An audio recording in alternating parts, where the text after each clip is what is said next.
Bismillahirrahmanirrahim. Qala al-muallifu rahimahullahu ta'ala wa nafa'ana bihi wa bi ulumihi wa madana bi asrarihi fid darain. Babul wudu'i utawi ikilah iki iku bab ing dalam martelakeun wudu. Al furudu utawi pirang-pirang pardu allati la yasihhu kang ora sah al wudu'u apa wudu illa biha angin kalawan ia purud. Sitatun iku nanem. Al awwalu utawi kang awal an-niyatu iku niat. Wayajibulan wajib antakuna opo arep yentah ana iya niat makrunatan iku den barengaken. Makrunatan iku den barengken bi awali juz'in kalawan kawitan juz. Yagsilu kang ngumbah iya wong hu ing juz'in minal wajhi nyatane saking rarahi. Wayanwi lan niat al mutawaddiu sapa kang ngalawudu rob al hadasi ing ngilangkeun hadas. Au fardol wudu'i atawa ing pardu wudu. Awil wudu'a atawa ing ngala wudu pakot balaka. Au nahwa dzalika atawa seumpama mengkono kabeh. Wasani lan utawi kang kapingdo goslul wajhi iku ngumbah rarahi min manabiti sya'rir ra'si saking tempat jadine rambut sirah ila muntahazaqni maring tungtung gado. Wa min watadi ihdal udunaini lan saking jejendil salah siji ceuli roro ila watadil ukhra maring jejendil ceuli kang wawane. Wayajibu lan wajib goslu syari opo ngumbah bulu annabiti kang jadi fil wajhi ing dalam rarahi zohiron ing dalam luare wa batinan lan ing dalam jerone illa lahyatal gozirota angin janggot kang kandel. Fayakfi maka cukup goslu zohiriha opo ngumbah luare ya lihyatil goziroh pakot balaka. Was sunnatulan utawi sunnahe takhlilu batiniha iku nyela jerone lihyatil goziroh. Wayajibu lan wajib aidon halemaning goslu silati opo ngumbah kutil annabitati kang cukul fil wajhi ing dalam rarahi wa intolat lan sanajan dawa iya sil'ah. Masya Allah, orang teruskeun deui pangajian urang, rutinitas urang malam Sabtu. Alhamdulillah gara-gara Mang Oji tongtrong urang hujanan mawa kitab ka majelis. Aturan mah hees ye. Cek Mang Oji teh kaduhung aing tongtrong. Ai tadi mah teu hujan, giliran tongtrong hujan. Atuh ulah dijieun kaduhung. Hajieun ngaji bae. Haji terus hujan ke di luar eta mah di jero mah teu hujan di jero mah. Nah yeuna babul wudu'i dina bab ajengan musannif rek mertelakeun masalah wudu. Tah, wudu ya. Termasuk syarat sahna salat teh kudu suci tina hadas leutik jeung gede. Cara ngilangkeun hadas leutik teh nyaeta ngalawudu. Nah ieu kudu nyaho urang praktek wudu. Urang kudu nyaho praktek wudu mana rukun mana sunnah. Pembatalana kudu nyaho. Kitu kene salat kudu nyaho praktekna. Kudu nyaho rukun salat mana bae. Tah ieu penting. Ulah dihafalkeun terus bae dibukaan.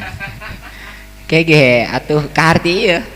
Lah tukos main FF bae lah. Tuh ai sering mah tuh lancar. Teka rasa pulsa sabaraha duiteun eta beak. Tah ngaji ge kitu ngaji ge. Terus bae kege atuh teka rasa nyaho-nyaho urang ieu nya gitu. Ya iya kudu nyaho urang karena rukun wudu kudu nyaho, rukun salat kudu nyaho. Sebab cek ulama man shalla jahilan bi kaifiyatil wudu'i was shalah lam tasihha sholatuhu. Sajalma anu salatna jahilan teu nyaho kana praktek wudu, teu nyaho kana praktek salat, teu nyaho. Teu nyaho praktek wudu teh kos kumaha ngumbah beungeut teh mana bae nu disebut beungeut, mana bae nu disebut leungeun, teu nyahoeun. Praktek salatna ge teu nyahoeun, ruku teh kos kumaha, sujud teh kos kumaha anu bener. Na ieu lam tasihha sholatuhu maka moal sah salatna ge. Moal sah.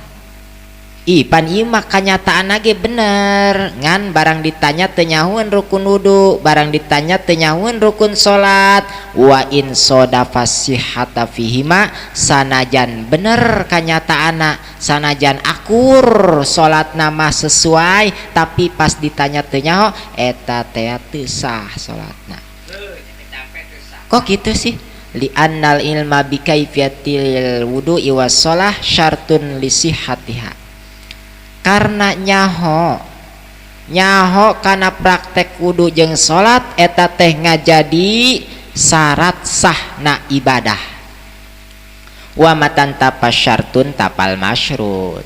Di mana-mana urang teh nyaho atuh moal timbul ibadah urang. Di mana-mana urang teh nyaho praktekna atuh eueuh ibadahna. Tuh. Tah, tak kudu di ilmuan kudu nyaho. Sebab naon ieu teh bag-bagan ubudiyah. Annal i'tibaru fil ibadat ma fi zonnil mukallaf wa ma fi nafsil amri. Anggerana dina masalah ubudiyah mah nu diitung teh zon mukallaf jeung nafsul amri. Zon mukallafna sangkaan moal bisa aya sangkaan tanpa melalui ilmuna. Moal bisa aya sangkaan ieu cai suci tur nyucikeun lamun teu aya ilmuna. Moal bisa aya sangkaan ieu wudu sah lamun teu nyaho praktek, lamun teu nyaho ilmuna. Tah. Matak iyalah dina ibadah mah dua nu dihitung, zon mukallaf jeung nafsul amri. Lah sabodoh cek ngaji. Yang penting mah gerang sih ngaji. Mana hujan teu mau HP cenah. Aduh. Hidupku tanpa HP bagaikan tanpa seorang kekasih. Hesenya tapak tina HP teh hese, masyaallah. Baheula mah ka gunung, baheula mah ka guha, jajal urang mah HP baheulanan. Kudu bae teh HP teh dibawa.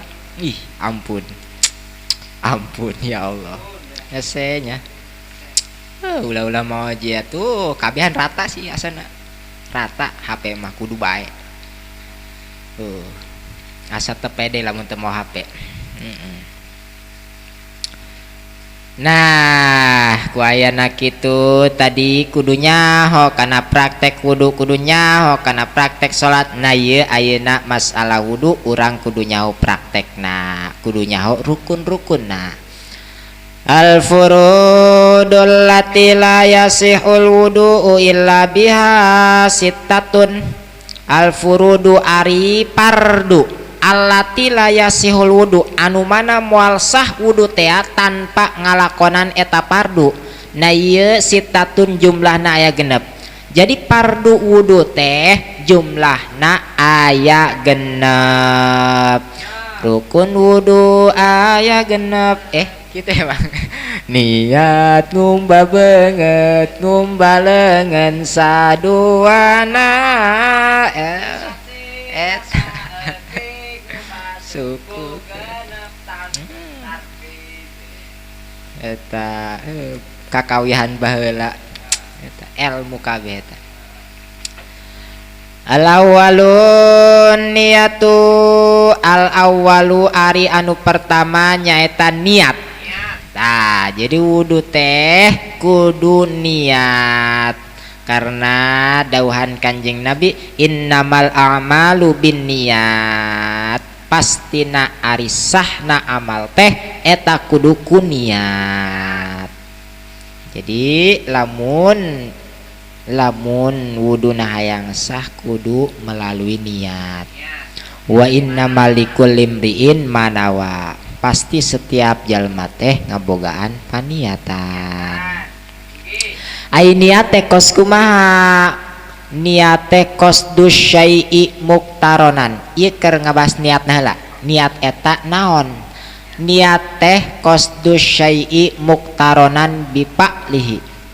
Niat eta ngamaksud sesuatu bari dibarengan ku migawe.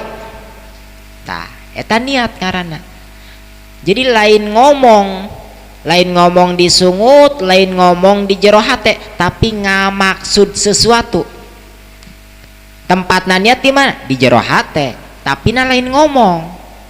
Tah eta niat ngaranna. Kos kitu. Ngamaksud. Kos urang ngangkat gelas anu aya kopian ditempelkeun kana sungut, eta niatna naon? Rek nginum kopi. Tapi henteu kan henteu ngomong sejak ulang nginum kopi. Di jero hate teh atuh jalin ngomong ta eta teh kos kitu niat pamaksudan. Pamaksudan bari dibarengkeun ku migawena. Kumaha lamun geus aya pamaksudan tapi henteu dibarengkeun jeung migawena eta mah ngaranna ngazam, bercita-cita, berencana. Kos kuari urang isukan malam minggu rek nganjang tangis aya paniatan eta ngaranna ngazam lain niat. Kos urang geus aya rencana lamun tahun baru rek ka puncak geus sedia sagala duit dikumpulkeun, tas ka gunung geus dikumpulkeun, kompor di gunung geus dikumpulkeun. Nah eta ngaranna ngazam sebab tahun baruna encan datang. Gitu. Jadi lamun niat mah bareng jeung pagaweanana. Urang niatna rek dahar dibarengkeun jeung nyiuk kejo kana piring, tah eta niat ngaranna kos kitu teh. Jadi nyiuk kejo kana piring teh maksudna naon? Oh dek nampiling sia. Lain tah. Eta masing-masing niatna. Surang mawa sepeda digoes tah reka mana tah niatna? Eta niat kos kitu teh. Qasdus syai'i muktaronan bipa'lih neja sesuatu, ngamaksud sesuatu bari dibarengkeun jeung migawe. Lain ngucapkeun sesuatu di jero hate. Lamun ngucapkeun mah eta sarua jeung ngomong. Mata teu kudu sejak kaula di jero hate teh teu kudu sejak kaula, teu kudu diomongkeun di jero hate teh. Jadi niat mah pamaksudan lain ucapan. Nah, eta ngaranna niat. Nah ieu ge sarua niat dina wudu ge kudu aya niat. Jabisi bisi ngabanjurkeun cai ka beungeut teh pajareun reksi beungeut bisi ngabanjurkeun cai kana beungeut teh pajareun ngumbah cileuh. Nah ku ayana kitu melalui niat lah ieu pagawean bisa jadi ibadah. Tak innamal a'malu binniat ditafsiran ku Imam Syafi'i pastina sahna amal teh kudu ku niat. Wa yajibu ta lamun dina wudu mah niatna dibarengkeun jeung naon wa yajibu jeung wajib antakuna kaayaan niatna makrunatan eta kudu dibarengkeun di awali juz'in kana awal juz yaksiluhu anu dikumbah nyatana tina beungeut. Tah lamun urang ngumbah beungeut na ti luhur heula berarti ti luhur geus mulai aya paniatan. Ku urang dikucurkeun cai kana beungeut ta eta teh andek naon ta eta mulai ayakeun niat teh gitu. Eta maksudna naon ngabanjurkeun cai kana beungeut eta tah mulai tidinya niatna tah wajib tah dibarengkeun. Umaha lamun misalkeun cai turun palebah kana irung karak torojol pamaksudan urang teh cai turun karak nyampe kana irung teh karak torojol niat datang ta eta niat wudu teh cukup ngeun ngumbah beungeut nama kudu balikan deui sebab anu luhur encan kakumbah disertai niat encan. Nah dayeuna kumaha masalah niatna pan tadi teh niat mah lain diucapkeun tapi andai kata diucapkeun kos kumaha rupana wayan wil mutawaddiu jeung niat lah ki Zaid anu ngalawudu lamun diucapkeun kana sungut mah rob al hadasi nawaitu rob al hadasi sejak kula ngilangkeun hadas. Ki Zaid ngabanjurkeun beungeutna teh boga niat ngilangkeun hadas na eta jadi wudu sah wuduna eta niat wuduna sah. Au fardol wudu'i atawa nawaitu fardol wudu'i niat kula kana fardu wudu awil wudu'a atawa nawaitul wudu'a niat kula ngalawudu da eta ge sah niat wudu kos kitu sah. Tapi kumaha lamun misalkeun niatna si beungeut atuh eta mah henteu sah jalain wudu eta mah teu sah wuduna niat kos kitu mah. Nah eta niat wudu au nahwi zalika atawa samodelna.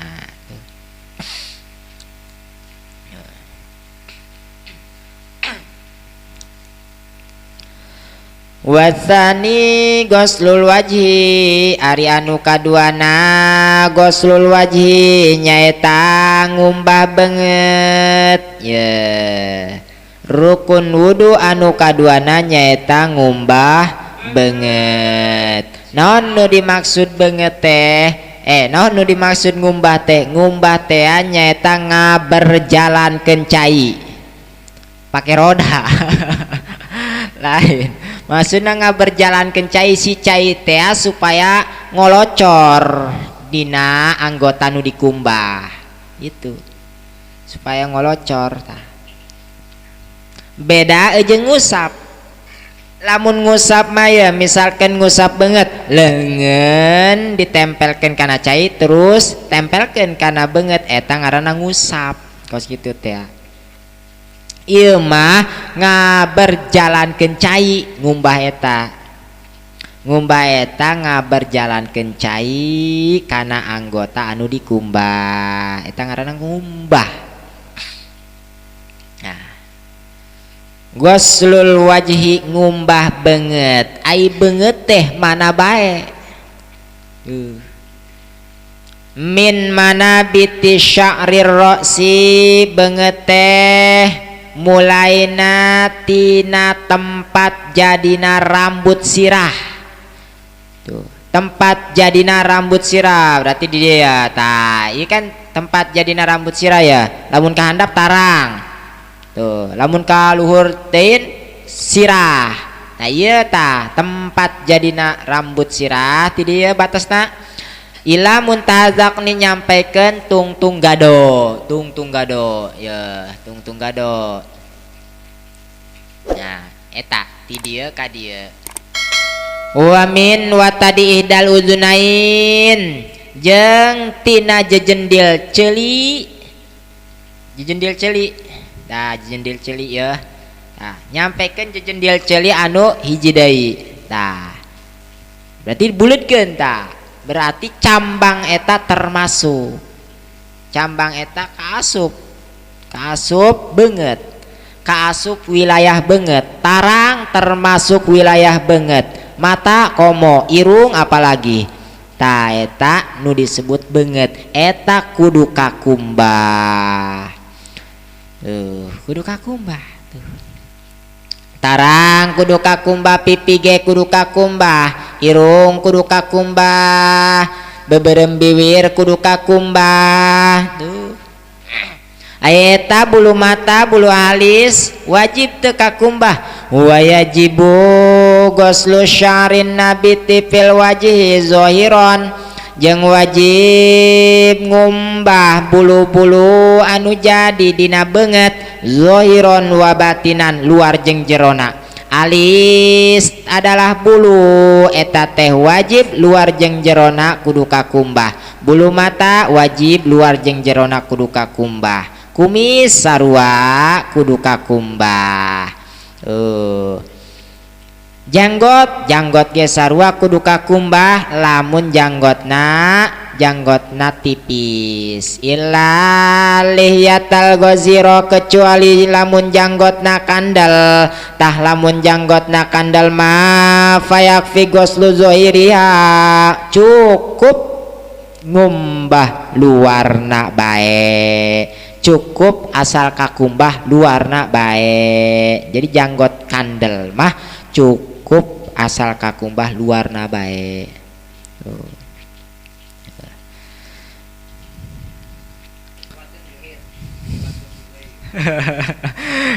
nges oleng we mun kacara layangan mah nges goreh layangan nges goreh eta aduh kebal keneh cenah aduh karake banget ya aduh Masya Allah berat ibadah mahnya minta ditemani seorang kekasih mah mangkaning kekasih orang mah hape wasunnatu takhlilu batiniha tah ari sunnah nama kajenteun janggot kandel jerona teu dikumbah kajenteun janggot anu kandel teh teu wajib dikumbah jerona ngeun wasunnatu takhlilu batiniha sunnah nyela jero eta janggot kandel teh di sela-sela tuh make ramo-ramo di sela-sela eta janggot teh di naon di sela-sela di ikeun ya dikikeun tah disuai-suaikeun supaya ieu kabaseuhan ta eta kudu kakumbah kulitna buluna anu aya dina beungeut kudu kakumbah ayeuna kumaha lamun misalkeun bating salana dina beungeut teh aya daging leuwih pos model kutil tuh dina beungeut aya kutil daging leuwih Daye wajib teu ketika ngalaudu wajib kakumbah apa henteu wayajibu aidon jeung deui wajib goslus silati nyaeta ngumbah kutil anu mana annabitati fil wajhi anu jadi dina wilayah beungeut jadi ngumbah kutil ketika ngalaudu kutilna aya dina beungeut eta wajib kakumbah lamun kutilna saeutik pan ieu mah panjang jasa kutilna tuh teu dipotong-potong meureun wa intolat sanajan kutilna panjang taeta tetep bae wajib dikumbah sebab kaasupna aya dina beungeut geus kailukeun beungeut berarti taeta rukun wudu aya genep hiji niat dua ngumbah beungeut anu katiluna episode selanjutnya ieu geus 8:30 asana lamun cepetin teh aduh gugurusukan oji lamun ngaji loba aju kudu dicepetkeun teh gugurusukan ngaji teh santai we santai tah eta be nu diingetkeun hiji niat dibarengkeun jeung ngumbah beungeut jadi rukun wudu penting ieu mah ngan karak ngabahas dua doang hiji niat kaduana ngumbah beungeut geus eta bae ge lumayan eta jeung nalar berat karena di ibadah mah yang mojinya padahal mah mantak naon sih langsung bae ka sorgakeun cek oji teh henteu kitu anu oji jadi ieu urang tita ibadah ku Gusti Allah teh lantaran Gusti Allah karunyaeun jasa ka urang teh Gusti Allah teh karunyaeun jasa ka urang makana ditita ibadah emang tah ih capeknya ibadah lain karunyaeun jasa Gusti Allah ka urang makana urang teh dititah ibadah kos urang baheula keur leutik ulin ngeunaheun jasa eta ulin barang kitu kolot gegeroan ceng balik ih mama ditahan balik mululu naon sih dahar heula eta beuteung eusian tuh pan cek urang mah ngaganggu eta tapi kan henteu kos kitu teh karunya jasa karunyana kolot kanu jadi anak keur ngeunah-ngeunah ulin ge digerokeun titah dahar lantaran naon eta anak mamawa beuteung lamun teu dieusian engkena nyeri beuteung atuh ieu Gusti Allah mah komo karunyana luar biasa ka makhlukna maneh teh geus jadi jelema maneh teh geus jadi jin sedengkeun Gusti Allah geus boga irodat di mana jelema teu ibadah Allah maha adil maha adil lah atuh disiksa gitu gitu mata karunya ayo wayahna ibadah pan maneh teh geus jadi jelema tuh gitu karunya jasa Gusti Allah ka urang teh nitahan ibadah matak urang teh kudu bersyukur alhamdulillah dititah ibadah jakotok mah teu dititah salat jambe mah teu dititah ngaji beruntung urang mah tuh beruntung ngaji eta beruntung jasa salat beruntung jasa dititah ibadah beruntung jasa lamun urangna daek tapi berat jasanya wajinya aduh ieu ge sebenarnya mah